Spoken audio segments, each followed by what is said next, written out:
اقرأ أخيا ورتل القرآن۔ اللہ رب العالمین فرماتے ہیں ان الذین، بے شک وہ لوگ یکتمون، وہ چھپاتے ہیں، ما جو انزل اللہ، اللہ تعالی نے نازل کیا، من الکتاب، کتاب میں سے، ویشترون، اور وہ بیچتے ہیں، بھی، اس کلام پاک کو، ثمناً، قیمت، قلیلاً، تھوڑی قیمت کے عوض وہ اس کلام پاک کو بیچتے ہیں۔ اولئک، یہی ہیں وہ لوگ، ما یأکلون، نہیں وہ بھر رہے یا وہ بھرتے ہیں، فی بطونہم، اپنے پیٹوں میں، الا النار، مگر آگ، ولا یکلمہم اللہ، اور نہ ان سے کلام کرے گا اللہ رب العالمین، یوم القیامتی، قیامت کے دن، ولا یزکیہم، اور نہ وہ پاک کرے گا ان کو، ولہم، اور ان کے لیے، عذاب، عذاب ہے، علیم، دردناک۔ اولئک، یہی ہیں وہ لوگ، الذین، وہ لوگ، اشتروا، جنہوں نے خریدا، الضلالۃ، گمراہی کو، بالہدی، ہدایت کے بدلے میں، والعذاب، اور عذاب کو خریدا، بالمغفرۃ، مغفرت کے بدلے میں، فما اصبرہم، پس وہ کس قدر صبر کریں گے، علی النار، آگ کے اوپر، یعنی جب ان کے اوپر،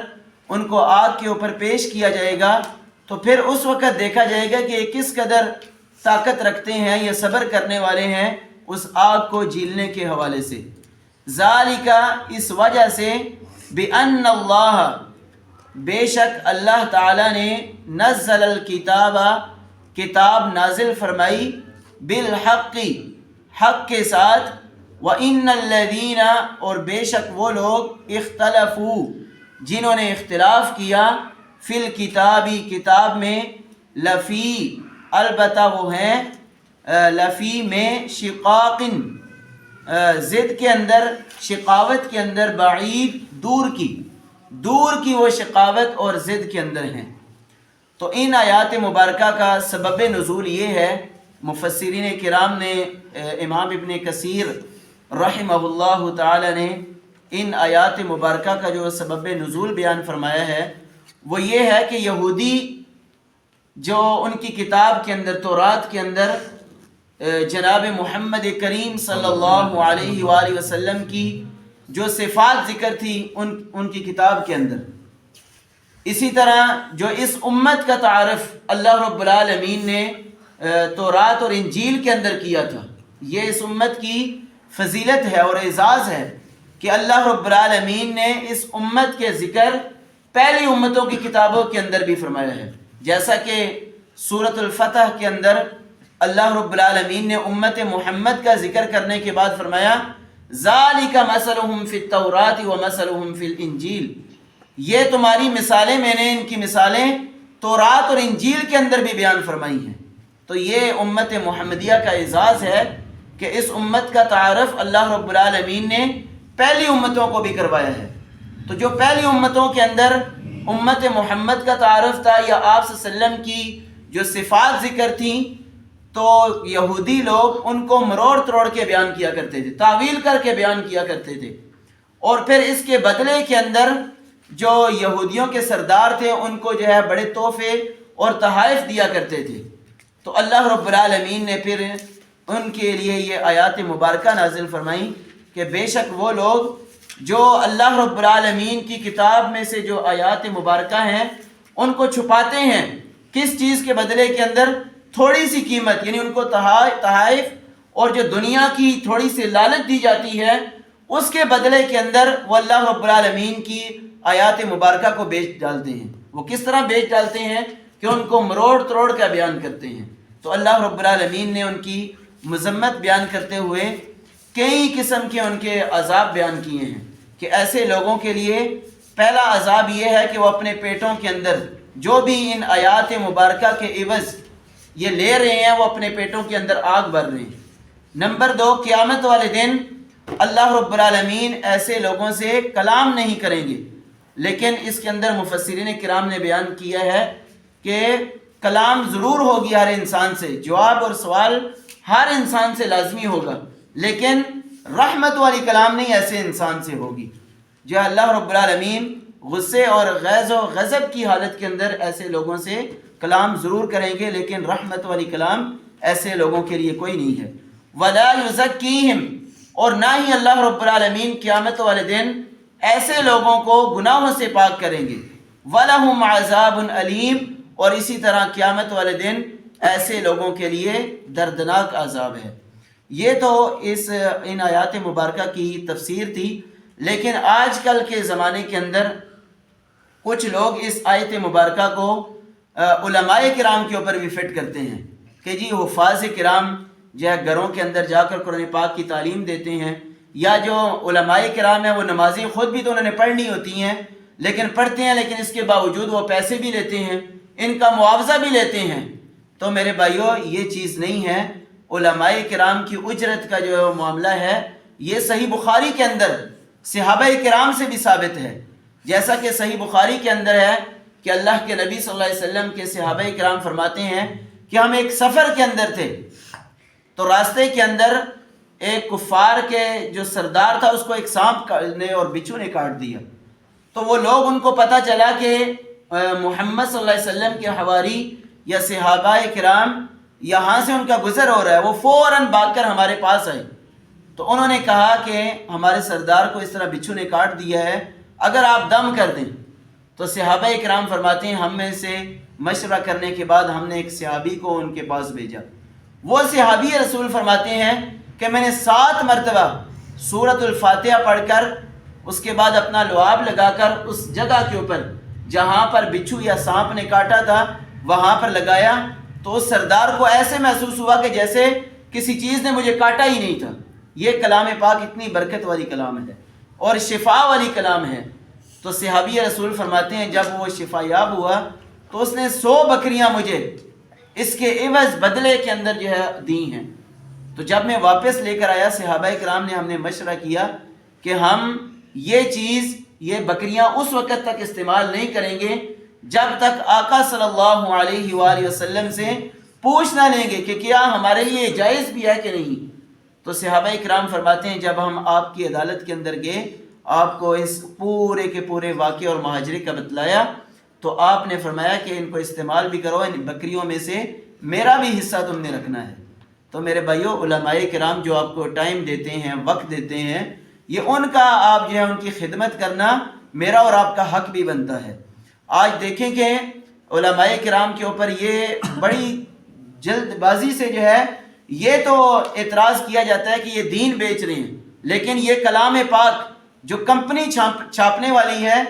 جب وہ اس سے میرے اور آپ سے ہدیہ لیتی ہے اس کا میں اور آپ اعتراض نہیں کرتے کہ یہ دین، یہ بھی تو عبادت ہے۔ ایک میں اور آپ سب سے جو بنیادی رکن ہے حج کا ادا کرنے کے لیے میں اور آپ جاتے ہیں، میری اور آپ کی حکومت بھی میرے اور آپ سے ٹیکس لیتی ہے، حالانکہ عبادت ہے۔ جہاں پر میں اور آپ جاتے ہیں وہ بھی حکومت میرے اور آپ سے ٹیکس وصول کرتی ہے، میں اور آپ وہاں پر نہیں کہتے کہ ہم یہ جو ہے حکومت ہماری دین بیچ رہی ہے۔ اسی طرح شادی نصف ایمان ہے،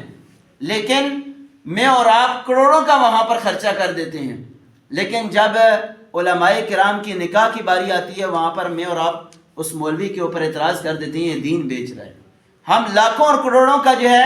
حد سے زیادہ خرچہ کر دیتے ہیں، اللہ کی نافرمانیوں کو بھی بیچ میں لے آتے ہیں، وہاں پر میرا اور آپ کا اعتراض نہیں، مجھے اور آپ کو شیطان جو آرام سے سلا دیتا ہے کہ یہ تو کام ٹھیک کر رہا ہے، لیکن اگر علماء کرام ان کی مجھے اور آپ کو خدمت وہاں پر کرنی پڑ جائے تو میری اور آپ کے چہرے کے اوپر سلوٹیں آ جاتی ہیں۔ تو میرے بھائیو یہ سورۃ الفرقان کے اندر اللہ رب العالمین نے وہی سوچ جو اللہ کے نبی صلی اللہ علیہ وسلم کے دور کے اندر لوگوں کے اندر تھی وہ آج ہمارے اندر تبدیل نہیں ہوئی۔ جو ہے کہتے ہیں نا کہ کفر نہیں بدلتا، کافر لوگ بدلتے ہیں، مسلمان بدلتے ہیں لیکن اسلام نہیں بدلتا۔ آج اسی طرح جزوی طور پر جو آیت مبارکہ ہے وہاں پر بھی اللہ کے نبی صلی اللہ علیہ وسلم جو علماء کرام جس نبی کے وارث ہیں ان کے اوپر بھی یہی اعتراض کیا جاتا ہے سورۃ الفرقان کے اندر آیت نمبر 7 اور 8 کے اندر، کہ وہ بھی اس وقت کہتے تھے وَقَالُوا مَا لِهَٰذَا الرَّسُولِ يَأْكُلُ الطَّعَامَ، یہ کھاتا پیتا ہے، وَيَمْشِي فِي الْأَسْوَاقِ، اور یہ بازاروں کے چکر لگاتا ہے۔ اور اگر جزوی طور پر دیکھا جائے اس آیت کے میں اور آپ معنی اور مفہوم کو دیکھیں تو وہی سوچ میرے اور آپ کے اندر آج، کہ آج میں بھی اور آپ بھی وہی علماء کرام کے اوپر اعتراض کرتے ہیں کہ ان کا کام کھانا پینا ہے، نمازیں انہوں نے اپنی پڑھنی ہوتی ہیں، ہمیں جو ہے پڑھا دیتے ہیں، لیکن اس کے عوض جو ہم سے ہدیہ لیتے ہیں۔ میرے بھائیوں، معاوضہ لینا یہ حدیث سے بھی میں نے آپ کو بتلا دیا ہے، اور اسی طرح یہ جو وقت دیتے ہیں، جو ٹائم دیتے ہیں، ان کے ساتھ بھی پیٹ ہے، ان کے بھی گھر والے ہیں، بیوی بچے ہیں، والدین ہیں، جو سب کچھ چھوڑ چڑھا کے جو ہے صبح و شام جو ہے آپ بھائیوں کی خدمت کرتے ہیں، تو میرا اور آپ کا بھی پھر حق بنتا ہے کہ میں اور آپ ان کی خدمت کریں۔ تو یہ آیت مبارکہ علماء کرام کے لیے نہیں ہے، جو اکثر لوگ جو ہے بطور اس کو ثبوت بنا کر علماء کرام کے اوپر فٹ کرتے ہیں۔ اللہ رب العالمین سے دعا ہے کہ اللہ رب العالمین مجھے اور آپ کو ان آیات مبارکہ کی تفسیر سمجھ کر ان کے اوپر عمل کرنے کی توفیق عطا فرمائے۔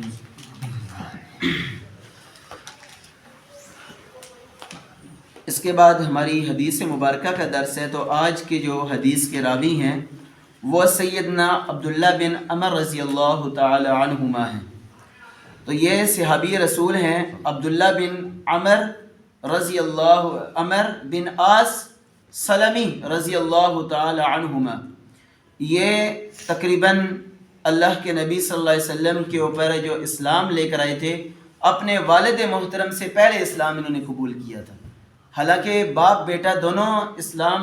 انہوں نے قبول کر لیا تھا، لیکن بیٹے نے پہلے، عبداللہ رضی اللہ تعالیٰ ان کے والد عمر نے بعد میں کیا تھا، اور اپنے والد سے یہ صرف 13 سال جو ہے عمر کے اندر چھوٹے تھے ان کا یہ بھی۔ اور اسی طرح یہ صحابی رسول وہ ہیں جو اللہ کے نبی صلی اللہ علیہ وسلم کی احادیث مبارکہ کو بھی لکھا کرتے تھے، کاتب حدیث بھی یہ صحابی رسول تھے۔ اور اسی طرح اکثر روایات سیدنا ابو ہریرہ رضی اللہ تعالیٰ عنہ جس طرح کثرت کے ساتھ روایات بیان کرنے والے ہیں، یہ صحابی عبداللہ بن عمر بھی کثرت کے ساتھ آپ صلی اللہ علیہ وسلم سے احادیث ان سے مروی ہیں۔ اور ان کی جو وفات کے بارے میں اختلاف پایا جاتا ہے۔ ایک روایت کے مطابق ان کی جو موت ہوئی ہے، وفات ہوئی ہے، وہ 63 ہجری کو، اور ایک روایت کے مطابق 70 ہجری کو۔ اور اسی طرح ان کی تدفین کے بارے میں بھی اختلاف ہے۔ ایک روایت کے مطابق مصر کے اندر ان کی تدفین ہوئی، اور ایک روایت کے مطابق ان کی تدفین مکہ مکرمہ کے اندر ہوئی ہے۔ یہ فرماتے ہیں فی صفت الوضوء، اللہ کے نبی صلی اللہ علیہ وسلم کے وضو کا طریقہ بیان کرتے ہوئے، قال، یہ کہتے ہیں، ثم مسح برأسہ، اللہ کے نبی صلی اللہ علیہ وسلم اپنے سر کا جب مسح کیا کرتے تھے، وَأَدْخَلَ إِصْبَعَيْهِ السَّبَّاحَتَيْنِ، اپنی دونوں شہادت والی انگلیاں، یعنی مسح سر کا کرنے کے بعد، اس کے بعد اپنی دونوں شہادت والی انگلیاں فی اذنیہ، کانوں کے اندر داخل کر دیتے، اور اس کے بعد یعنی کانوں کے اندر جتنی بھی سلوٹیں ہیں اس کے اندر مکمل اللہ کے نبی صلی اللہ علیہ وسلم جو ہے دونوں ان انگلیوں کو گھمایا کرتے تھے۔ اور اس کے بعد کیا کرتے ہیں، وَمَسَحَ بِإِبْهَامَيْهِ، اپنے انگوٹھے کے ساتھ کس کا مسح کیا کرتے تھے، ظاہر اذنیہ، اپنے جو کان کا باہر والا ظاہری حصہ ہے اس کا مسح آپ صلی اللہ علیہ وسلم اس انگوٹھے کے ساتھ کیا کرتے تھے۔ تو آج جو ہے مسح کا جو مکمل کنسیپٹ ہے وہ مکمل ہو چکا ہے۔ ایک تو سر کا مسح، اس کے بعد ہم نے دوسرے نمبر کے اوپر پڑھا تھا کہ مسح کا طریقہ کار کیا ہے، سر کا مسح آپ نے کیسے کرنا ہے،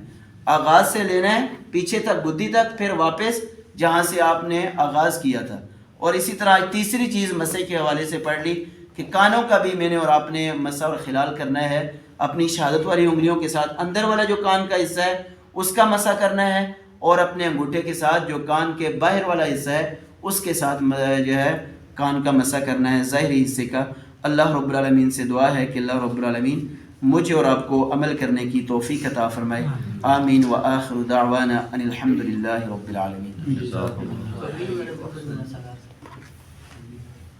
یہ کہتی ہے روایت وہ انشاءاللہ آئے گی ڈیٹیل کے ساتھ، آگے روایات ساری آ رہی ہیں وہ انشاءاللہ ڈیٹیل سے ہم پڑھیں گے.